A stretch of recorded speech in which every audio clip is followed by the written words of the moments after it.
Galasoft. Power of difference. سلام دوستان، وقتتون بخیر. میخوام یه قسمتی رو توی داشبورد براتون توضیح بدم به اسم قسمت تگ ها. وارد داشبوردتون میشین، توی محصولات قسمتی داریم به اسم تگ ها. انتخابش میکنم و الان اینجا یه تگ دارم. میخوام یه تگ جدید اضافه کنم، مثلا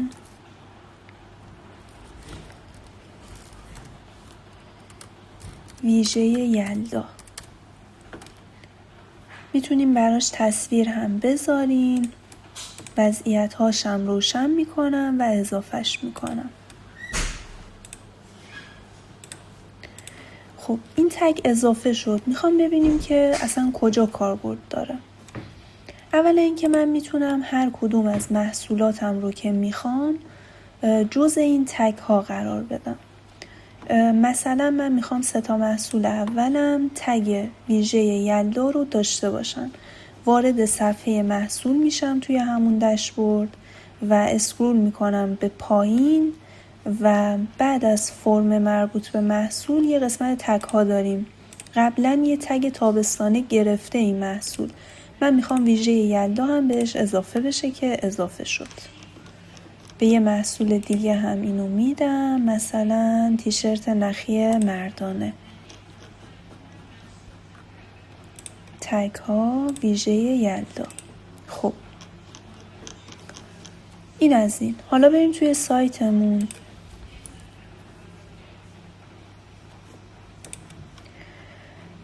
وقتی وارد سایت میشیم، اگه بریم توی صفحه جستجو، شما میتونین توی منوتون یه جستجوی محصول بذارین که وقتی کاربر روی اون کلیک میکنه به همچین لینکی بره. لینک سایتتون /search.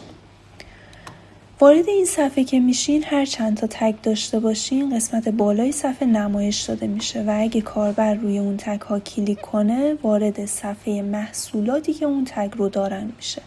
من اگه ویژه یلدا رو کلیک کنم وارد صفحه تگ ویژه یلدا میشم و همه محصولاتی که اون تگ رو دارن اینجا برای من لیست میشه و میتونم ببینمشون. همچنین میتونین توی منوتون تگ اضافه کنین. مثلا من میخوام تگ ویژه یلدا رو بذارم توی منو. میرم توی داشبوردم، قسمت منوها، یه منوی جدید اضافه میکنم. میتونین براش تصویر هم بذارین. اسمشو میذارم اسمشو میذارم یلدا یا هر اسم دیگه ای. موقعیت منوی اصلی رو انتخاب میکنم و اولویتش رو هم بالا میذارم. قسمت اصلی لینکه. شما میخواین که وقتی کاربر روی این منو کلیک کرد وارد صفحه تگ بشه. از توی همون داشبوردتون تگ مربوطه رو پیدا میکنین. تگ من تگ ویژه یلدا بود. توی قسمت عملیات یه کپی لینک داره.